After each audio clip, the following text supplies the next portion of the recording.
1. I'll start with some background stuff before I get into the juicy stuff, so bear with me. I work for a particular hotel brand that has 4 tiers of reward members. The top tier being the, birthstone for the month I'm posting this, hint hint. And I'll just go ahead and say right now, as a lot of you Tales from the Front Desk posters may already know, the whole system with the reward members is completely whack. You essentially reach the top level status by staying so many nights per year. But for 90% of these people it's their company paying for the room and not them. Therefore they essentially just work their way up for free, somehow thinking they've become king or queen of the universe once they reach said status. We also have an even higher tier than the birthstone of this month, which is labelled a lifetime insert birthstone of this month member. And I will also say that after about 3 years of working this desk job for this particular company, none of these lifetime peeps have been all that bad, albeit a bit too proud of their statuses, but nothing like this fine gentleman I am about to tell you about. As you may have guessed, I had a lifetime guy approach me at the desk today over a very particular issue. You see, to give you even more background, he checked in yesterday and was all too happy to show me his lifetime snowflake status on his phone, which for some reason didn't pop up on his reservation, and you better believe our system usually alerts us right away if one of these lifetime tier members are checking in. So in hindsight, this dude's lifetime status may have either expired or just be fake altogether. But anywho, in which I gave him his special lifetime bag, told him of his lifetime member perks, and of course, thanked him for being a lifetime member. Gag. I'll also add that I have this co-worker who is honestly just clueless and terrible at this job. She claims to have worked in this industry for 8 years, and because of this refuses to listen to anyone else's advice and constructive criticism. But honestly, it's beyond me and all of my other staff members how the hell it's possible she's worked in this industry for so long, with all of the bullshit she's put us and our guests through here. So said co-worker for some reason put out a sign today that said, "Welcome, lifetime member," which I thought is kinda weird. Now mind you, this isn't nearly as bad as any of the other shit she's done, but it's still something worth noting. I wanted of course to take this sign down right away, since we don't usually put up signs like that, and thought it was just dumb and taking up space. But lo and behold, the time I come into work is also check-in time, which is also the time that she leaves. Without staying to help with the line I now have in front of me, mind you. So I became too busy and forgot about the sign. But wouldn't you know it, Mr. Lifetime Stick-Up-His-Ass member from the previous day comes up to the desk and, dun dun dun, sees the sign. At first I didn't recognize him from the day before, as I had A, checked in a shit ton of other people between the 2 days, and did not possibly have the brain capacity to remember every single person, and B, I had classes early this morning, and have been up since 6 AM, and by this time of night I'm feeling understandably out of it and tired.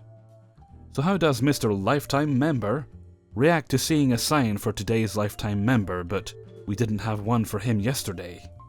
He deliberately waits in line behind about 10 fucking other people who my manager and I were hurrying to get checked in, to approach me. Which I don't fucking know why my manager didn't have anyone in front of her either. I mean, I guess because I was the one that checked him in, and asks me where his sign is. And again, I don't recognize him, so I think he's joking around.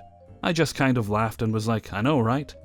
But he doesn't laugh along with me, just stares me down in a super condescending and mean way. I stop laughing and he asks me, "What, you don't remember me?" Immediately whipping his phone out to show me his lifetime member profile, as if he had it ready to go for any given moment.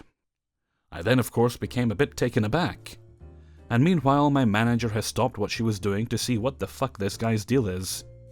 He then asks again, like a complete asshole, "So where's my sign?" My manager steps in, seeing that I'm of course pretty embarrassed from being put on the spot, and apologizes, saying it was our mistake and feeding him whatever bullshit he wanted to try and appease the situation. However, it seems as though she fails to despite her best efforts. Because Lifetime Boy says once again in the most condescending voice in the history of everything, how weird it was that he didn't get a sign since he is a Lifetime member too.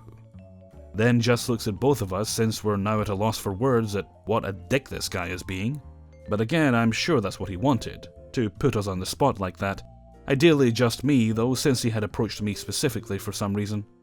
Then Mr. Lifetime Snowflake, king of the goddamn universe, walks away, with more apologies from us on our mistake, and 2 o'clock checkouts for him and his buddies' rooms. It had already been a shitty night with another Snowflake's lock on his room not working, another Snowflake's toilet clogged. Yo, I live in Florida, guys, and now I know what everyone means, that winter just doesn't want to end this year. So true, with all these fucking snowflakes up in here tonight. After Mr. Lifetime Snowflake's sign fiasco, I've just been sitting here for hours in silence, praying to God that the 99% job placement at the end of my schooling in January lives up to its name, because I cannot handle this soul-sucking shit-paying job anymore. 2. It has been a shockingly boring night for me, so I'm going to tell a story from a while ago. I could tell a more recent story about the lady I found living in the stairwell, but I'll do this one for now. So I've been working night audit for a couple of years. But believe me when I say that I've seen some shit, guys. I've dealt with prostitutes, junkies, drunks, homeless people, underage kids, perverts, partiers, scammers, and of course, the dreaded super special VIP snowflakes. But there is one thing I never thought I would have to deal with. Clowns. Okay, let's back up. For reasons that were not very well explained to me, Night Audit is responsible for doing the monthly inventory count. It requires 2 people to do it, so on the last day of each month, one of us has to come in on our day off to help count dental floss for 5 hours. Well, back in September, my fellow night auditor, let's just call her Jay, and I are a couple of hours into our count. Everything is going well, and I'm thinking I might be done and on my way home by 2:30 a.m. But life is never that easy. Jay steps out for a minute to get something from her car, and when she comes back, she looks a little freaked out. I ask her what's wrong, and she says there is a group of clowns walking around outside. This is pretty unsettling news, since the last couple of years clown attacks have been a thing in the US, and I really didn't want to have to experience one. At the same time, the night houseman calls us and says that he just saw a bunch of clowns outside the pool doors, trying to get into the hotel. He saw them recording the hotel with a camcorder, and he thinks they might have weapons. Oh, great. I hate clowns, guys. This is pretty much my worst nightmare. So Jay runs behind the desk to call the cops, and I don't know what to do with myself, so I just go right back to counting toothbrushes like an idiot. It is literally all I can think to do. Panic mode should be taking over, but work mode is holding strong, so I compromise and work while quietly panicking. About 2 minutes later, the clowns show up at the main entrance. There are 6 of them. They are all wearing full IT costumes. One of them is hanging back a little, filming everything on his camera.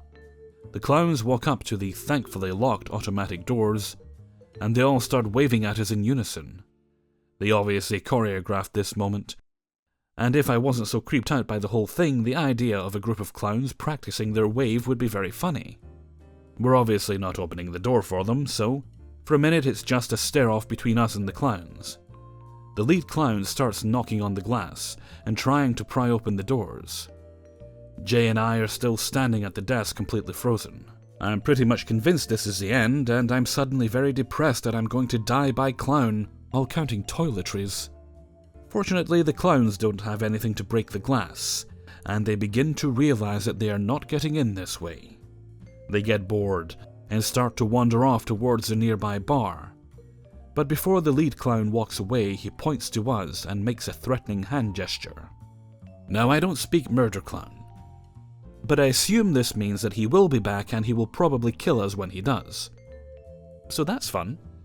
Jay and I, honestly mostly me because I am a giant ball of anxiety, and Jay is almost impossible to rattle, are completely terrified because we were just harassed by a group of murder clowns. So we freak out for a good 20 minutes. We are positive that they're going to come back, and really just want the cops to hurry up already.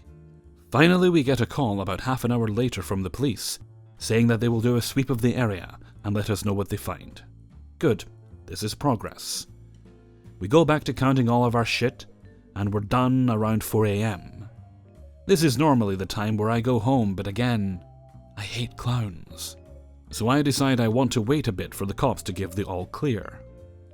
The cops never get back to us, so I end up sprinting to my car at 5 AM, with my keys between my knuckles, Wolverine style.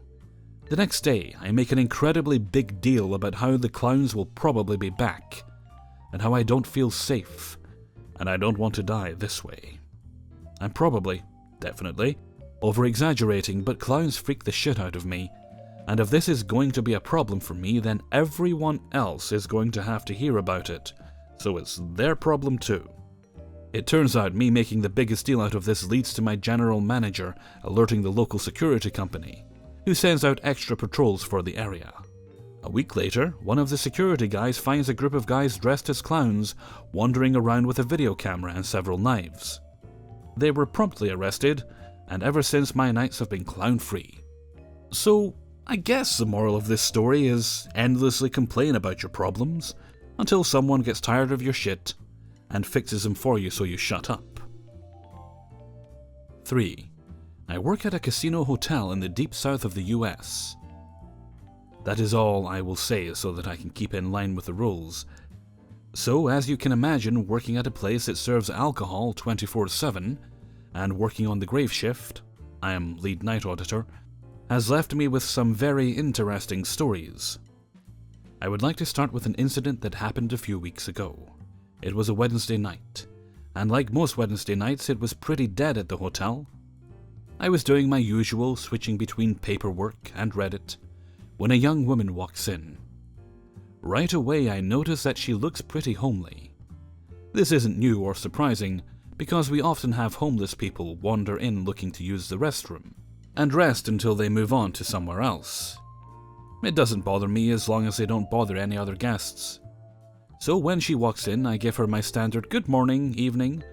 She smiles at me and walks immediately into the snack shop and sundries area next to the front desk. She grabs 2 bags of Cool Ranch Doritos, a 3 Musketeer, a Butterfingers, and a king-sized pack of Twizzlers. When she gets to the window where I am waiting to ring her up, I am suddenly assaulted by the way she smells.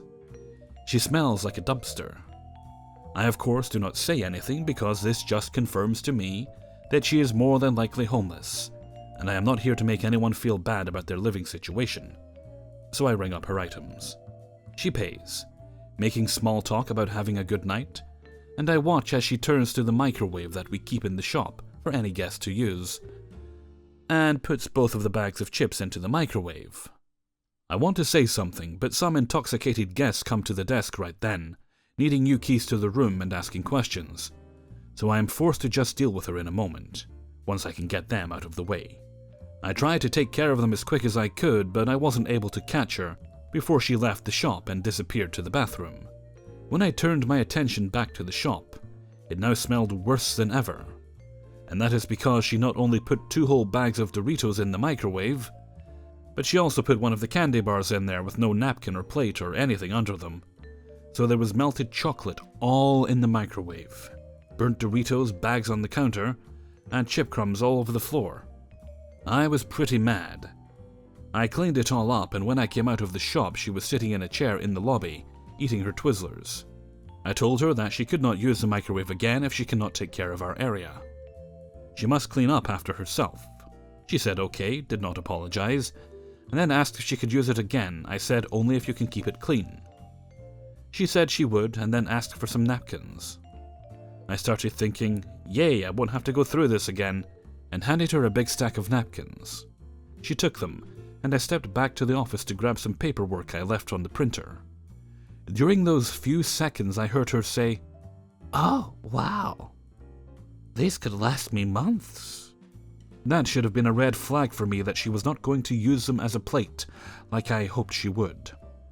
But I filed my paperwork, and when I turned back to the shop, My mouth dropped because she was standing in the shop with the microwave door opened, using her Twizzlers to scoop the chocolate off the glass and was eating them. I was furious. But I didn't yell or anything, my customer service mode is too leveled up. I just said, "Hey, look, I already spoke with you about not making a mess in here. You can't use this area anymore." She didn't make a fuss, just grabbed her candy and said something about going to a little late-night cafe we have by the casino entrance, and walked away.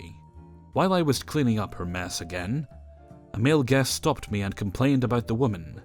Apparently, when she had disappeared to go to the bathroom, she caught him while he was walking towards his room, and started asking to go to his room with him and whatnot. He of course told her no, and then waited until she was away from the desk to complain about her. Well, at this point she's harassing guests, so I have to do something about her. I called security and let them know what was going on. It wasn't until the woman was walking back to the front desk almost 15 minutes later that I saw a casino manager and a security supervisor stop her and start asking her questions. The first question being, "What is your name?" She is immediately aggressive and yells, "Kiki, my name is Kiki. Y'all always be doing this to me every time I'm up here, always asking questions and then telling me to leave." They calmly explain to her that she doesn't have a room. She's not here to play in the casino and that guests have complaints about her, so yeah, she would have to leave the property. She just keeps yelling, "I ain't leaving until I get my money back then. No, y'all can't make me go. I want my money back. It's cold as shit outside.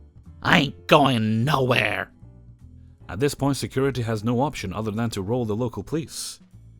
Local PD gets here and they tell her that she's been asked to leave, that she will have to go. She yells again about how she won't go anywhere until she gets her money back.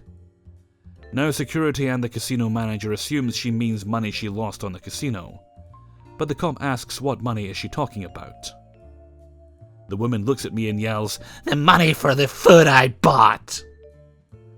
We let them know that she ate the food, so the cop looks at her and says, "I can't refund you for that, you ate it. How are they going to get their food back?"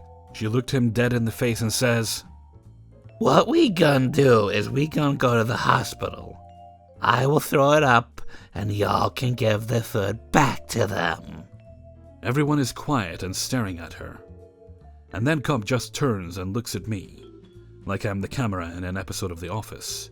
At that point I had to step to the back because I could not contain my laughter. The cops did not arrest her, just made her leave the property, and I have not seen her since. 4. This story begins about 5 years ago.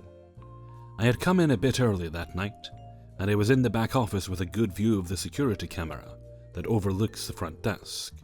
My co-worker and a good friend, Steve, was working and I hear the doorbell ding. Someone was walking in. It was a couple in their late 40s to early 50s. Her, straight black hair, and him, grey hair. They asked Steve about the rates, and when he told them, she began to attempt multiple ways to get a discount. Even before she was checked in, mind you, our rates at that time of year were only around 110. It got to the point where I heard Steve tell them that he was not going to play that game any longer, and they can either take the room or walk. They took the room. Fast forward to just after midnight. I'm standing at the desk and see the lady go down to the car. On her way back, out of the corner of my eye, I see her peer into the office and then go up the elevator. Not more than 10 minutes later, she comes down rubbing her arms as if she is itching. Funny, as not even 10 minutes ago she went to the car and up the elevator just fine. I see her step off the elevator and toward the office door with a sad look on her face, and rubbing her arms in a quick friction motion. I was surprised she was not about to catch herself on fire. She enters the lobby and without even a hi or a "I need some help," she says the following: "I'm allergic to something in your room and I want a discount." I smile, look her in the eye and say, "I would offer to switch your room and give you a free upgrade, but you will have the same problem that no one else has ever had before. You are the first to claim that. You know when people get that whiny voice? This is where she began that. But I'm itching." I'm going to go to the 7-Eleven and get something for this allergy. And you are going to reimburse me for it, and I want the room for free. Again, I smile and just say, I'm sorry. No. Then she walks off. At this point, she has stopped rubbing her arms and moments later comes back into the lobby and says, They didn't have any allergy medicine. I knew better, as not even an hour before I picked up some Advil, which was right next to the allergy medicine. She then leans in and says, So what are you going to do for me? I am now starting to get a bit upset. First of all, I was here when you walked into the lobby and attempted to get the room at an outrageous cheap price for my coworker. I heard every word, and now that you are doing this, makes me think that you are fishing for a discount. So here is what I will do for you.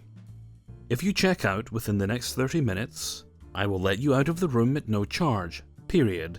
I will even find another room for you. She looked as if she was surprised that I would give her even that. Then said, Oh, well, my husband is sleeping, so we are going to stay. She headed for the door, but not before I could say the following. Don't try that discount stuff in the morning because you won't get one. And I've already left 7 different notes stating why you won't, and that you were offered to check out at no charge. The next day I was told that she tried it again, and that her husband ended up telling her to stop her BS and to get in the car. Over the years, when people would try something similar, I thought of her.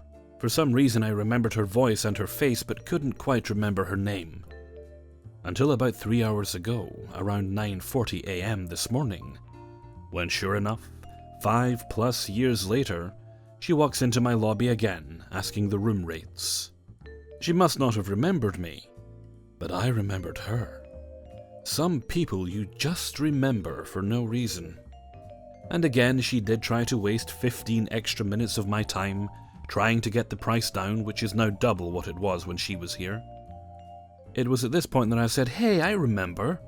You stayed here back in December so many years ago.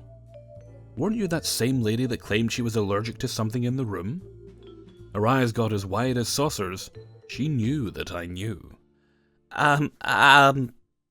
Was all that she could muster.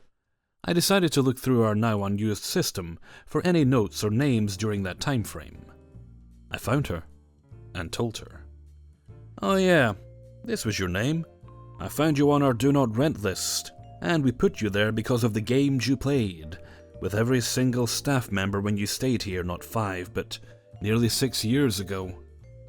She was shocked. Then she said the one thing that I wished other people would acknowledge.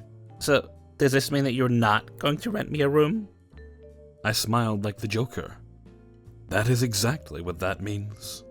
She walked out, got into her car, and drove away. Didn't look back at me. Nothing. I, however, waved as she drove away. 5. This is a true story of an experience that I recently had the pleasure of being a part of. This might be a bit of a read, but I assure you it's worth it. Just a quick background. I work at a resort right next to the beach, so it is very family-friendly and for the most part, very expensive to stay at. Which, in turn, puts off a lot of shady people from booking. I now present you all the gift that keeps on giving, Ms. Z. Act 1. It was a normal day for the most part. Check-ins were going smoothly, and it was relatively quiet, that is until Ms. Z, not her real name obviously, came to the front desk. But let me tell you, she smelled like shit. I got used to it after a while, but that first moment when I smelled her up close, I was almost sick. She looks clean from a distance, but when you're stood next to her, it's a different story. Anyways, she seemed a little distraught and explained to me that her car had been broken into. I, of course, got in touch with my security department so that they could take a report and look at the tapes. Ms. Z was explaining her story with security and apparently someone had been trying to break into her car multiple times throughout her stay. This is when the situation took a turn. Ms. Z said, Yeah, I have no idea how someone could have just broke through. I made sure to cast my barrier on it. Me. Wait, what? Security. I'm sorry, I didn't catch that. Can you repeat? Ms. Z screaming. You think I'm crazy, huh? Your tricks won't work on me, blood-sucking werewolf. Vampire wolf hybrid, I guess. We were all in silence as we were trying to comprehend what she meant by barrier, and how this conversation went from 0 to 100. She started getting more aggressive, ranting about how we were all beneath her, useless, and incapable of receiving her love. Security was trying their best to calm her down since there were other guests in the lobby. She got so upset that she scoffed and literally ran out of the building. Security filed the report and I went back to my duties, unaware of the events to follow. Pandora's box hath been opened. Act 2. His pants are crying. Ms. Z versus boyfriend. A day had passed since our last encounter with Ms. Z. Thinking it was over and done with, I heard a loud crash outside the porte cochere. Me and a few others went to go inspect what caused the noise, and it was a fucking dude that crashed his car into one of the giant flower pots. The flower pots are extremely sturdy, so the car took most of the damage, while managing to block incoming guests that are trying to park for check-in and depart. When security arrived to examine the situation, they were greeted by Ms. Z screaming at the guy. The man himself was tall, lanky, and did not look clean. Pretty suspicious looking all around. Turns out it was her car and the man who crashed it was her boyfriend, who, which we found out, was the culprit that broke into her car. I guess they had been having a domestic dispute between the two. Shortly after, the tow truck driver arrived to remove the vehicle from the area it was blocking. Keep in mind there are now a few cars behind that are waiting to park or depart. The driver came to the front desk really awkwardly and pleaded, "Hey bro, do you mind if I use the restroom before I tow the vehicle? I don't think I can hold it any longer." I pointed him in the direction of the restroom, and that dude straight up pissed himself on the way over there. Little spurts of piss followed his trail, and he came out of the bathroom with a very obvious water stain near his crotch.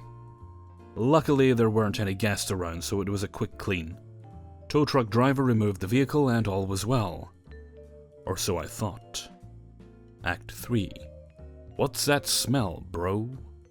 It was no secret that now Ms. Z and her boy toy were bad news. Wherever they went, bad things followed. Unfortunately, we did not have any real means to evict them from the property. That is until we received multiple noise complaints aimed toward their room. As usual, we sent security to make contact with Ms. Z to tell her to shut the fuck up. When security arrived, there was no answer at the door, but they noticed something. One of the officers smelt something coming from inside the room that smelled so bad he gagged. Since it was apparent no one was in the room, the officers let themselves in to further inspect the smell, since it was very dominant. The room was messy and there was trash all around, but none of that would emit this bad of a smell. They started closing in on the smell of the master bedroom and eventually ended up in the bathroom. What came next was some next level shit. Literally, the entire tub was covered in shit. I'm talking covered in shit. Not only that, but Ms. Z and her boyfriend had gone as far as to start a mural in the guest bedroom, using shit as their paint. They successfully painted a happy face and had begun to create, from what I could decipher, a heart with a cross in the middle. How do I know this? Because security took pictures and videos of everything to use as evidence to evict them. We tried calling the number on file to speak with Ms. Z about what the hell was going on, and were greeted by an elderly woman who was her mother. We explained the situation, and the mom was in shock. We then found out from the mother that Ms. Z just got out of the loony bin a few days prior to her reservation, and her boyfriend was one of the asylum workers. We ended up evicting them with the help of the local authorities, and had to take that room out of inventory for like 3 weeks. Her mother, unfortunately, had to pay for the damages done to the room. It was such a surreal experience that I honestly still can't believe that it actually happened. But it did, and it was a shitty situation.